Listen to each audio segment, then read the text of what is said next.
À la une de l'actualité, ce crocodile caché dans la mangrove de la Lézarde. Un dispositif important a été mis en place pour dénicher la bête et sécuriser la zone. Une zone interdite d'accès jusqu'à mardi prochain. Ce n'est pas tous les jours qu'un président de la République passe par ici pour accueillir François Hollande. L'Atrium et Madiana sont à pied d'œuvre. Une visite qui chamboule les programmes de ces deux établissements culturels. On le verra dans ce journal. Pas de plage pour Schellcher. Depuis lundi, Madiana, Le Bourg et Lens-Madame sont interdits à la baignade. Il va falloir attendre les résultats d'analyse de la qualité de l'eau pour y remettre les pieds. Enfin voilà 162 ans qu'ils sont en Martinique. Aujourd'hui, les Indiens ont inauguré une stèle commémorative à Case-Pilote, un symbole de mémoire pour les travailleurs exilés dont les descendants cultivent l'héritage. Et puis notre invité ce soir, vous le voyez, sera Charley Grand-Vorka. Elle nous parlera de l'impact du réchauffement climatique sur notre région caribéenne. Bonsoir à tous, très heureuse de vous accompagner pour cette heure d'information. On démarre tout de suite avec ces opérations de recherche menées dans la mangrove de la Lézarde pour retrouver le fameux crocodile. Aperçu lundi, il reste pour l'heure introuvable, mais les équipes sont sur le pied de guerre et des consignes de sécurité ont été émises pour que personne ne prenne de risque face à l'animal. Le reportage d'Anaïs Gall avec Hélène Renaud. On se trouve ici à l'embouchure de la rivière Lézarde, en rive gauche, sur les terrains du domaine public maritime. Et c'est là précisément où a été photographié le crocodile par l'hélicoptère de la gendarmerie le lundi 4 mai à 17h30. Le cliché en question, le voici. Il a été pris il y a 2 jours à peine et depuis, plus aucune apparition du reptile de 3 mètres. Une photo qui relance une vieille légende car en effet, la rumeur de sa présence ne date pas d'hier. Certains affirment l'avoir aperçu il y a 3 ans déjà. La toute première fois où j'ai vu le crocodile, j'allais à la pêche de Syrique avec mes cousins. Et on était posés tranquille et tout, jusqu'à ce qu'on voit le crocodile qui sort dehors de son nid et voilà quoi. Donc on l'a vu, il nous a fait peur et on est parti tout de suite.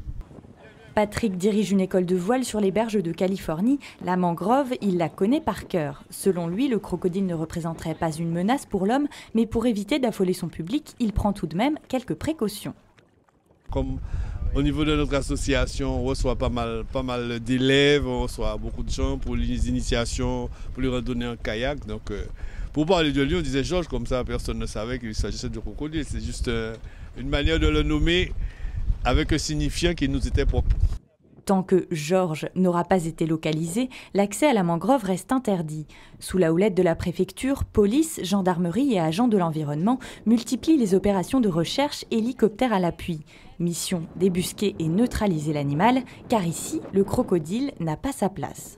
C'est une espèce qui n'est pas autochtone, c'est-à-dire qui n'est pas martiniquaise naturellement. Elle a été, on considère, introduite, on ne sait pas par quel moyen. Et ensuite, donc, elle peut présenter un risque au niveau du fonctionnement de l'écosystème, amener une dérégulation. Et aussi, je pense que c'est le premier argument, c'est qu'elle présente un risque pour la sécurité du public. La traque a repris en fin d'après-midi car selon les experts, c'est à cette période de la journée que l'animal est le plus visible. Mais en attendant, le crocodile court toujours. Un mot sur l'actualité sociale avec ce préavis de grève déposé par le syndicat enseignant FSU. Le 19 mai prochain, les professeurs affiliés donc à ce syndicat devraient relayer le mouvement national contre les réformes de l'éducation nationale. Une mobilisation qui dénonce surtout les changements dans les collèges, mais la communauté universitaire s'y associe pour protester contre la situation de l'UA. Une université, je cite, démantelée sans concertation et sans fondement juridique. Fin de citation. Autre grève illimitée, celle-ci, dès mardi prochain. C'est ce que promettent les agents de la BNP, une manière d'interpeller leur direction aussi, de rallier l'opinion à leur cause. Les salariés dénoncent une délocalisation de postes d'outre-mer vers la région bordelaise, une suppression de postes signifiée dans une note interne que nous vous avons dévoilée en exclusivité la semaine dernière, de quoi inquiéter et agacer le syndicat martiniquais des banques et établissements financiers. Pour son secrétaire général, il s'agit là d'une forme de discrimination. Je vous propose de l'écouter face à la caméra de Céline Chalonneau. Le syndicat martiniquais des banques et établissements financiers, donc qui est le syndicat majoritaire dans les banques et établissements financiers de la Martinique, appelle à un mouvement général de grève des banques et des établissements financiers. Les représentants du personnel ont besoin, et c'est écrit dans la loi, ils doivent être informés loyalement et totalement sur les projets des directions. Or, ces dernières font de la rétention d'informations.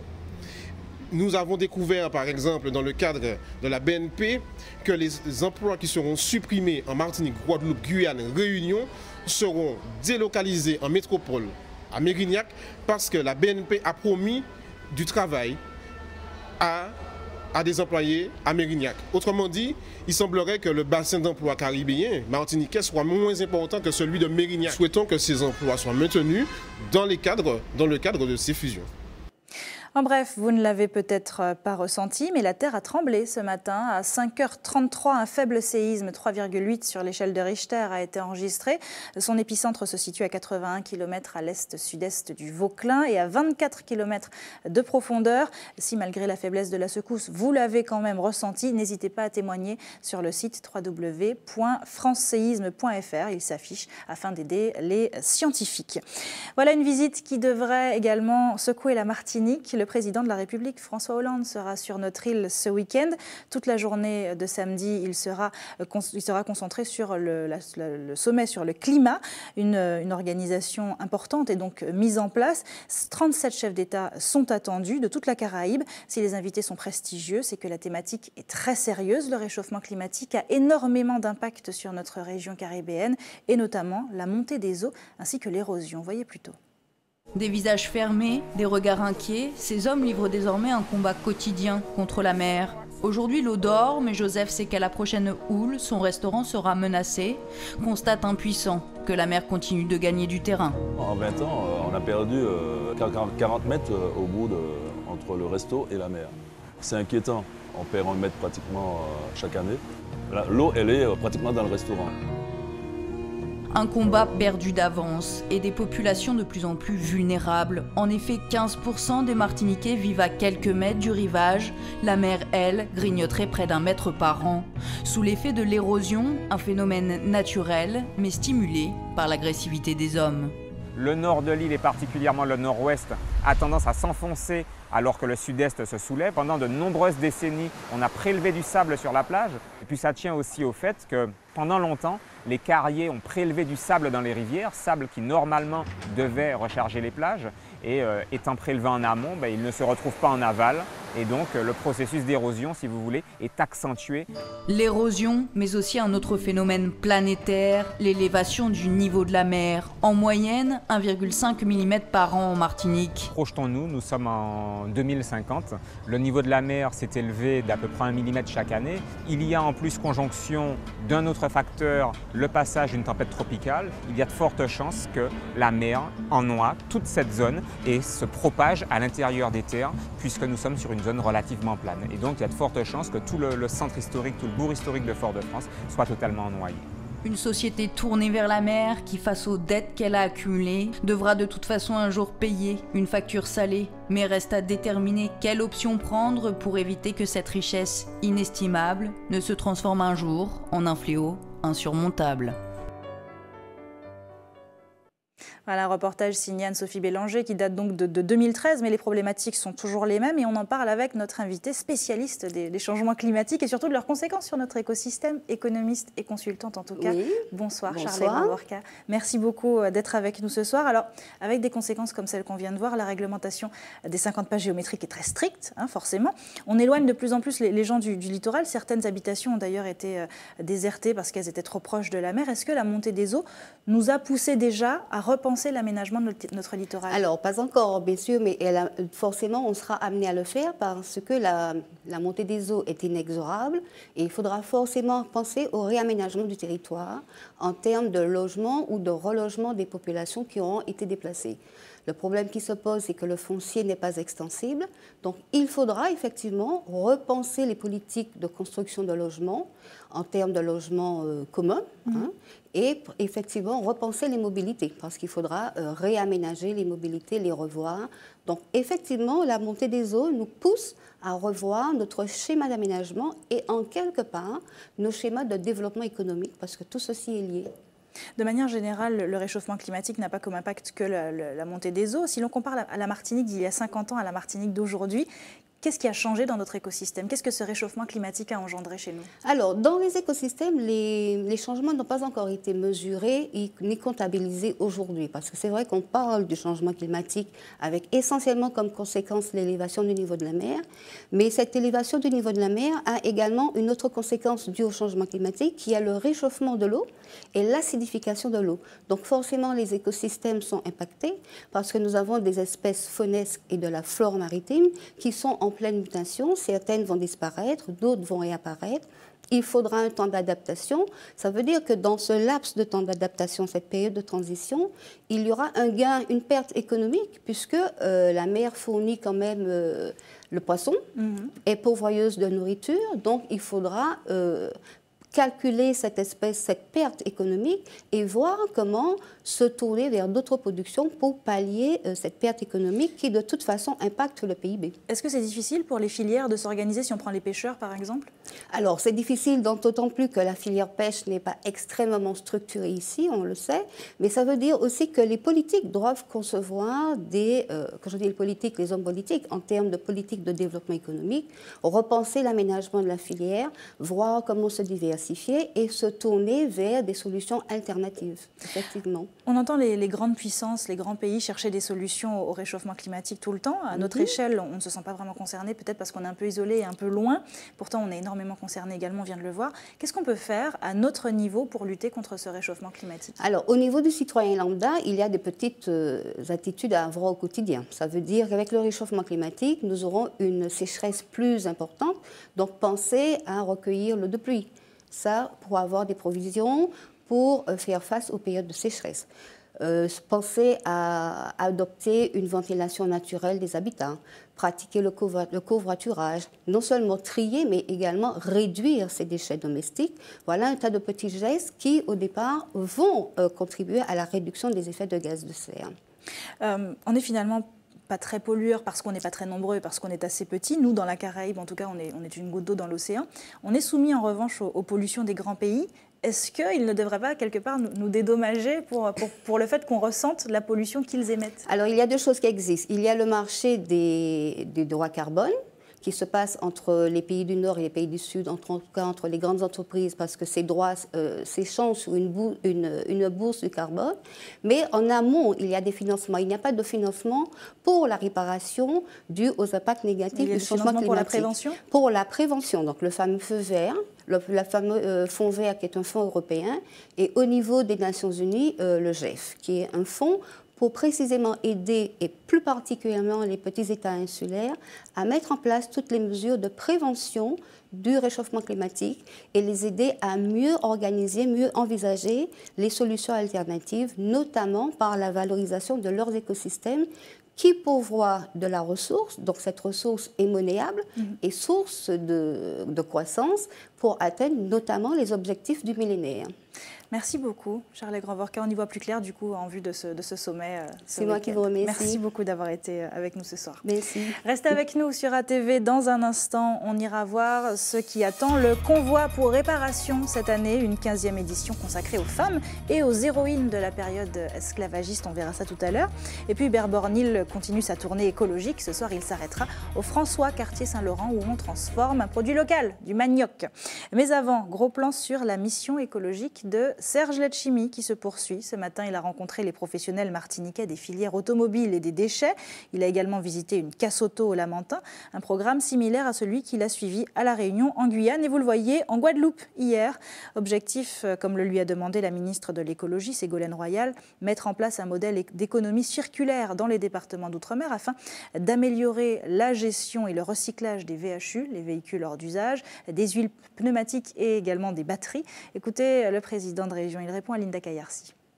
Les métaux de la voiture peuvent être mutualisés avec les D3F, c'est-à-dire les réfrigérateurs, d'autres matières de ce type, les machines à laver, et comment faire aussi qu'on puisse travailler avec notre proximité géographique. Et pour la Guyane, il y a le Brésil et le Suriname, pourquoi ne pas essayer de mutualiser? Alors, il y a la Convention de Bâle qui interdit la réexploitation des produits d'enjeu, mais aussi des mécanismes aussi à peut-être améliorer pour permettre une meilleure mutualisation dans la géographie transfrontalière avec les pays qui sont limitrophes. Le meilleur exemple, c'est la Réunion avec l'Afrique du Sud, Madagascar ou l'Inde.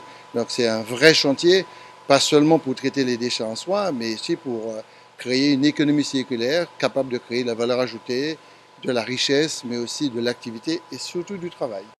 Voilà, Serge Letchimy qui entre-temps est donc revenu en Martinique. Il se prépare lui aussi pour accueillir François Hollande ce week-end. Je vous le disais, toute la journée de samedi, il sera tantôt à Madiana, tantôt à l'Atrium pour des entretiens et des échanges avec les chefs d'État de la Caraïbe. Pour les deux établissements culturels, c'est donc un véritable défi, toute une organisation qu'a suivi Myriam Boakoula. C'est ici que se tiendra l'essentiel de la visite présidentielle. Une trentaine de délégations de toute la Caraïbe accompagnera François Hollande et ses ministres. La programmation habituelle subit quelques modifications pour la journée du 9 mai. Tout le complexe sera fermé au public jusqu'à 18 h, puisqu'avant, le site est accessible uniquement sur liste et sur Bajaj. Voilà. Et donc, à partir de 18 h, le complexe entier sera ouvert. Donc, avec le restaurant, le snack et bien sûr les séances de cinéma qui débuteront à partir de 19 h. À Fort-de-France, une autre structure culturelle accueille le chef de l'État. L'Atrium prépare le passage présidentiel depuis plusieurs mois. Au niveau des activités, nous avons dû revoir la programmation. Il y a des choses en termes de mise à disposition et location de ça, il a fallu revoir les choses. Et donc, ça a demandé une organisation des services. C'est pour ça que mes collaborateurs sont avec moi ce matin pour faire le point sur les besoins à l'extérieur en termes de location de véhicules, etc., pré-montage. Puisque le bâtiment sera fermé au public et donc ça veut donc dire qu'il faut qu'on ait le moins de personnes qui font des allées et venues. Il faut circonscrire le lieu, faire le déminage. Voilà, donc on a des aspects de sécurité qui sont extrêmement précis et pour lesquels il faut que nous ayons pris de l'avance sur le montage des équipements qui sont demandés par l'Élysée. Les abords du bâtiment subissent aussi quelques modifications. Visite présidentielle oblige, l'embellissement du site est nécessaire. Nous avons demandé donc au Conseil général de faire en sorte que les entreprises puissent nous boucher un petit peu ce chantier. Chantier qui est d'ailleurs un travail conséquent du Conseil général puisque nous allons récupérer les places handicapées qui avaient sauté par rapport aux travaux. Donc c'est des travaux qui vont améliorer le quotidien des administrés de Fort-de-France qui fréquentent l'Atrium. Les amoureux de culture ont tout de même rendez-vous dimanche au CDST de Saint-Pierre. L'Atrium maintient sa programmation et sa vente de billets dans les prochains jours. Un œil à Paris, en bref, avec cette grève de la faim qui promet de faire du bruit. Celle de Claude Issiard, l'animateur-producteur, a entamé ce mouvement pour tenter une nouvelle fois de reprendre la main sur Tropic FM. La première radio ultramarine de l'Hexagone est en effet gérée par son associé Stéphane Mouinguet depuis 2012. Claude Issiard lui avait laissé les rênes lorsqu'il avait été appelé à la délégation interministérielle à l'égalité des chances des Français d'outre-mer. Selon lui, la direction actuelle ne respecterait plus ses engagements vis-à-vis du CSA et des auditeurs. Il a donc entamé une grève de la faim ce matin dans les locaux de la radio pour attirer l'attention de ce fameux CSA. Allez, on revient en Martinique et c'est l'heure tout de suite de votre JT des communes.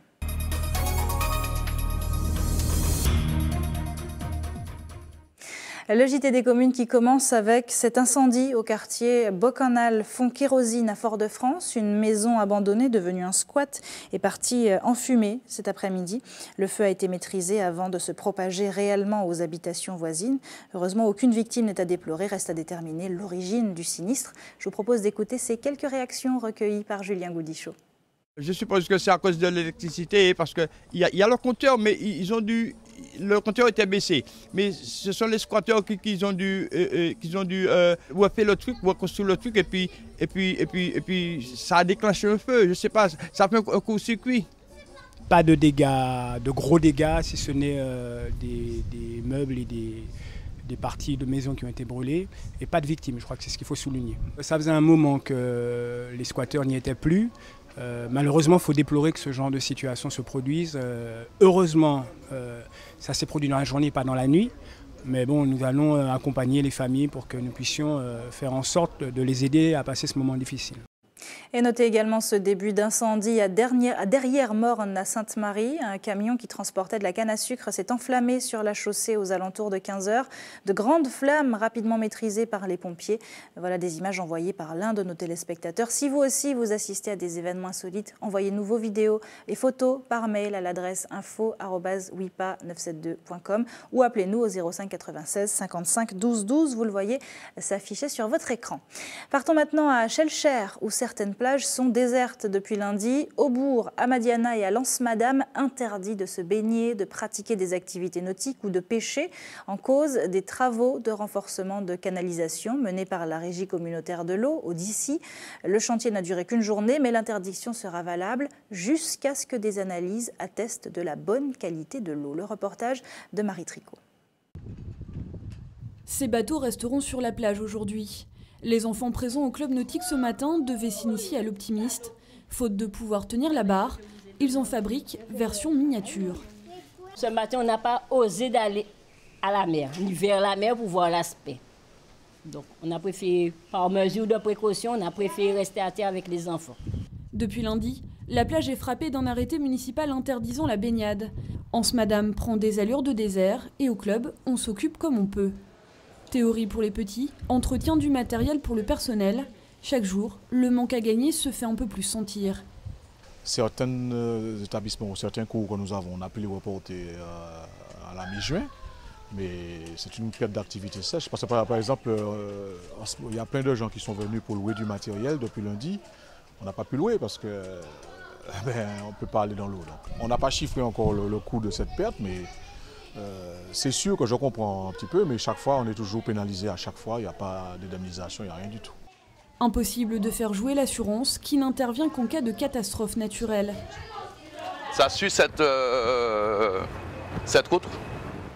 Et la responsable de la fermeture des plages se terre sous le bitume, la canalisation des eaux usées de la commune. C'est suite à des riverains qui nous ont alertés par rapport à des remontées d'odeur.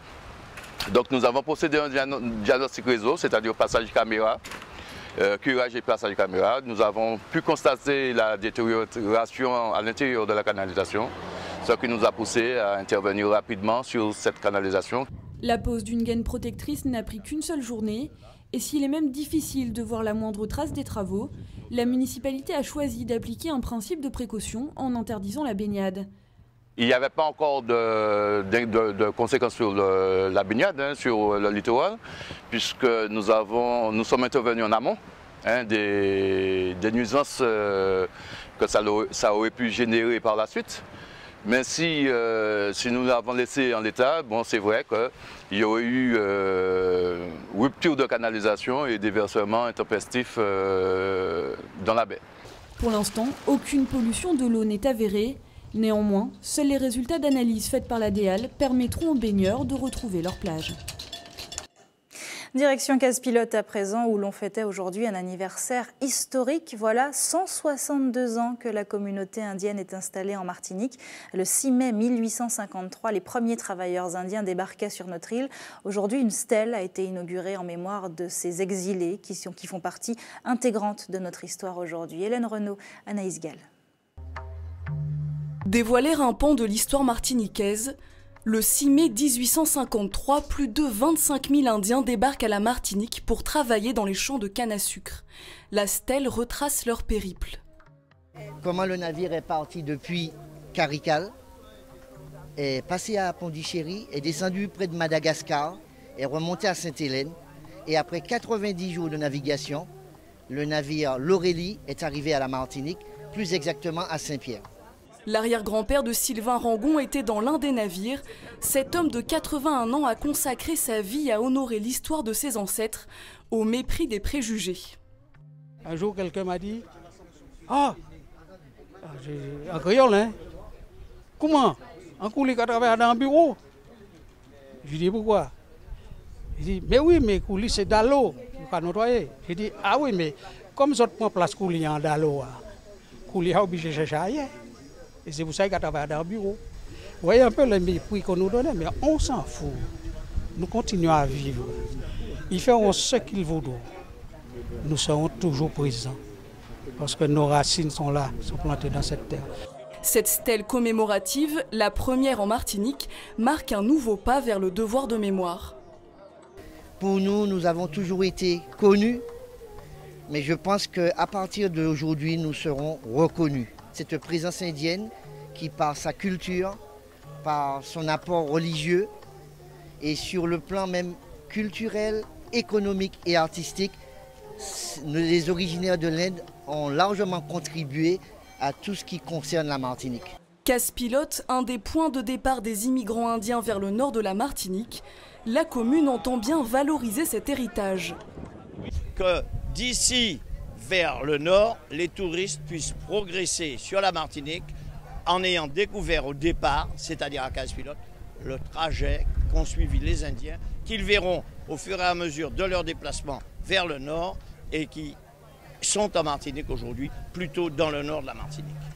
Une fête commémorative sera prévue le 16 août dans la commune pour célébrer une Martinique métissée aux racines africaines, européennes et asiatiques.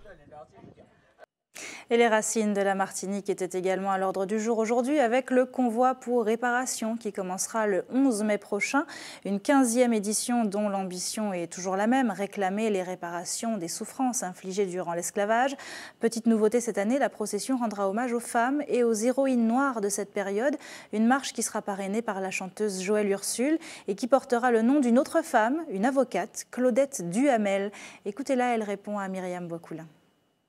Il était nécessaire que nous glorifions nos femmes parce qu'il y a eu beaucoup de femmes qui se sont battues pour la réparation, pour des combats contre le colonialisme d'abord, qui se sont battues pour les luttes sociales, notamment en 1870. Nous avons des femmes qui se sont toujours battues dans les insurrections d'esclaves en Martinique et qui se sont effectivement, véritablement sacrifiées pour la cause de la libération de la Martinique. Donc il était important, parce que jusqu'à présent on ne les avait pas glorifiées de manière particulière, il était important de marquer cette année le combat de ces femmes et de leur rendre hommage. Je crois que c'était très important que le convoi pour la réparation rende hommage enfin aux femmes qui se battent pour la liberté de la Martinique. Attention à la qualité de l'air, elle a été très mauvaise aujourd'hui, 10 sur 10. Demain, ça s'améliore un peu avec une note annoncée de 8 sur 10. Un air mauvais qui appelle donc à la prudence, évitez les efforts trop intenses, surtout si vous êtes sensible aux difficultés respiratoires. À 3 jours du sommet sur le climat, Hubert Bornil continue son tour de Martinique de l'écologie. Ce soir, il nous emmène au jardin Jade Caprode. Il s'agit d'une petite entreprise de transformation de manioc installée au François, quartier Saint-Laurent. Raymond Rigeot y réalise divers produits à partir de ce tubercule et prend le temps de tout expliquer à ses visiteurs. Hubert Bornil, Michelet François. Je dis pas boire de l'eau, moussage poulette, nous avons songé parole là. Mais il y a l'eau bagaille que je pas dit à propos du manioc là justement, c'est ça nous avons fait. Là nous on les platinant. La platine et nous allons réaliser des gâteaux à base de manioc, pas mal de choses en compagnie de notre ami Raymond Rigeot. Jardin Calbana, un espace dédié au manioc où le public peut découvrir toutes les étapes de transformation de la racine jusqu'à la fameuse farine. Un héritage ancestral, mais surtout un espoir pour les nouvelles générations. On a fait cassave, on a fait des galettes, on a fait différents petits bagages, quoi. Et même des sandwichs et puis manioc là, etc. Raymond Rigeot est un être de racine, le mot n'est pas trop fort. Quelqu'un en tout cas qui ne compte pas ses heures de travail ni au champ, ni dans sa cassaverie. Ça c'est en variété de manioc. Ça c'est un manioc sorti Guyane. Mais la chair jaune, vous devez couper pour eux. Un coup là-bas, un coup là, et on peut faire quoi là et puis. Mais on peut faire farine, on peut faire cassave là et puis. Et mes affaires sont très très bon. Manioc, quand manioc enlève toutes les ambiguïtés sur le sujet. À partir de là, on apprend tout sur la racine. Le